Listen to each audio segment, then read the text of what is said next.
Dakong alas 5:40 ng hapon noong Sabado, March 22, nang mabulabog ang isang payapang subdivision sa Clark Freeport Zone sa Pampanga.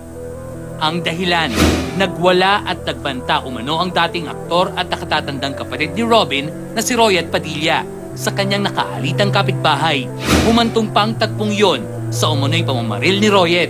Una sa garahe ng bahay ng mag-asawang Efren David at Evelyn Bernardo sa 1832 Pasac Street sa Redwood Villas. At ikalawa, sa screen door na ng tirahan ng mag-asawa nang bigong tangkaing makapasok umano ni Royet. Nung araw ring yon, inaresto at ikinulong si Royet sa kasong grave threat. Umaga ng Miyerkules nang abangan ng StarTalk ang paglaya ni Royet mula sa Angeles City Police Station 4 sa Pampanga. Ito yung makaraang makapagpiyansa ng 12,000 piso para sa kasong grave threat na isinampa ng mag-asawang Efren David at Evelyn Bernardo. Arito kami ngayon sa Presinto 4 sa Angeles City sa probinsya ng Pampanga kung saan nakakulong si Royet Padilla. Nakapanayam ng StarTalk ang kanyang mga abogado. So anong nangyari ngayon? Anong development ngayon? Nag-issue na si judge ng release order after posting the required bail.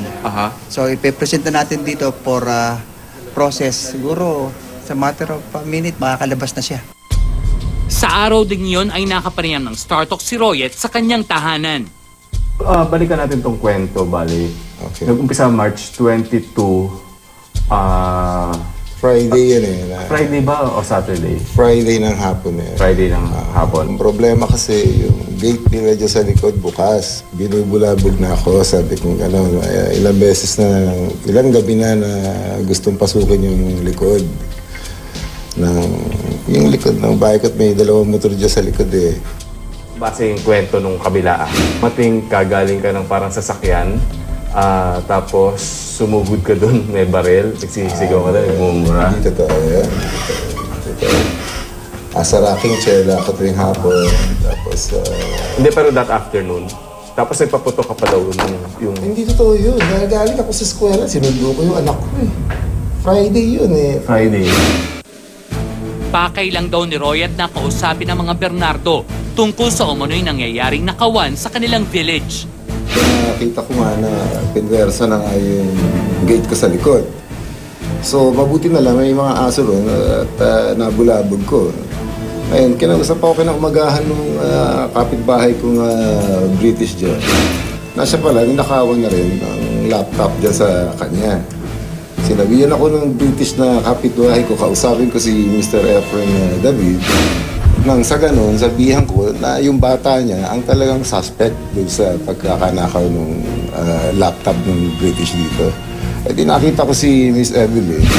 Good afternoon ako sa kanya, kaya sinagot ako ng hindi ka maintindihan na Bisaya. Wala ang mga Bernardo sa kanilang tahanan, kung kaya't ang mga kasambahay na lang nila ang nagpaunlak ng panayam. Ngunit pakiusap nila, huwag banggitin ang kanilang mga tunay na pangalan. Si Royet nagtanong. Evelyn, kumusta? Ganun lang. Saan nagtanong? Doon sa bakod niya. Okay, sa bakod. Nandun kami. Okay. Tapos, sumagot si Madam. Ewan, ganun lang. Sagot. Tapos maya-maya nagalit siya. Tapos, nagpaputok siya doon. Doon sa sumugod siya dito. Saan siya? Tapos, mama niya pumasok yung bala. Tumagos pa yung bala sa loob? Sa report sa Angeles City Police, inamin ni Ginang Evelyn na habang nagbababa ng mga pinamiling groceries ay nilapitan at kinausap siya ni Royet sa kabilang bakod ng bahay. Ngunit tila lasing daw ito. Yun daw ang dahilan kung bakit tumangging makipag-usap ang Ginang, lalo't nauna nang magpaputok ng baril si Royet. Unang itinanggi ni Royet na lango siya sa alak. Hindi totoo yun. Andyan lang ako, papa.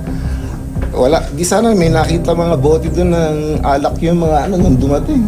Samantala, ang mga pinamiling grocery ni Ginang Evelyn ay naiwan sa labas ng bahay dahil sa takot.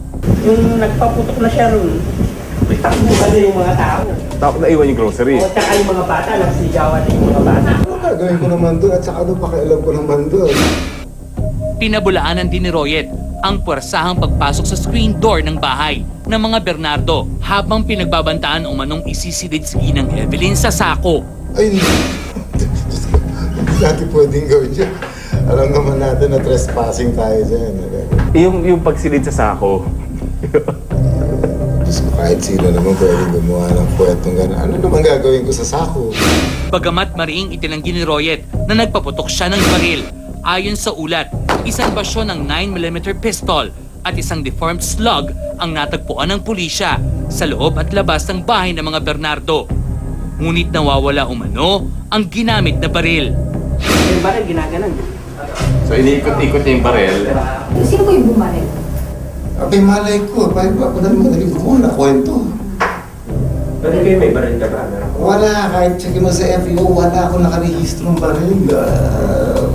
Ay, kapambihira. Ang sabi nga ni Royet kung meron man islag na nakuha ron, sino ba kumuha doon? Yung pulis. Di galing sa pulis yun. Ayon kay Royet, kaibigan naman daw niya ang mga Bernardo. Ang una namin pinag-umpisahan ng konting gulong yan, may bawal dito sa Clark, ang nakakawala ang aso. Ang lalaki ng aso nila nakakawala palagi. Muntik na kagatin yung anak ko. Pinakiusapan ko nga na kumari, itali nila at batas ng CDC yun. Hindi pa rin nila ginagawa. Kasi hindi na kami nakagalaw nung anak ko. Magbabike kami sana nung anak ko.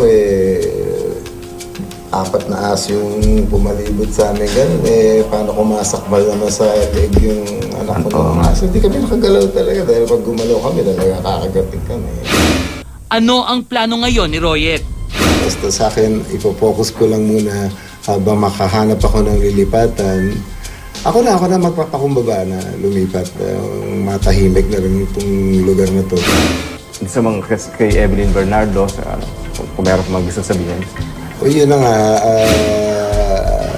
Evelyn, mga friend, kung ano man itong pinagmulan na ating mga alitan, hopefully, sana maayos natin to nang hindi na umabot to ng matagal pa sa hukuman o sa korte.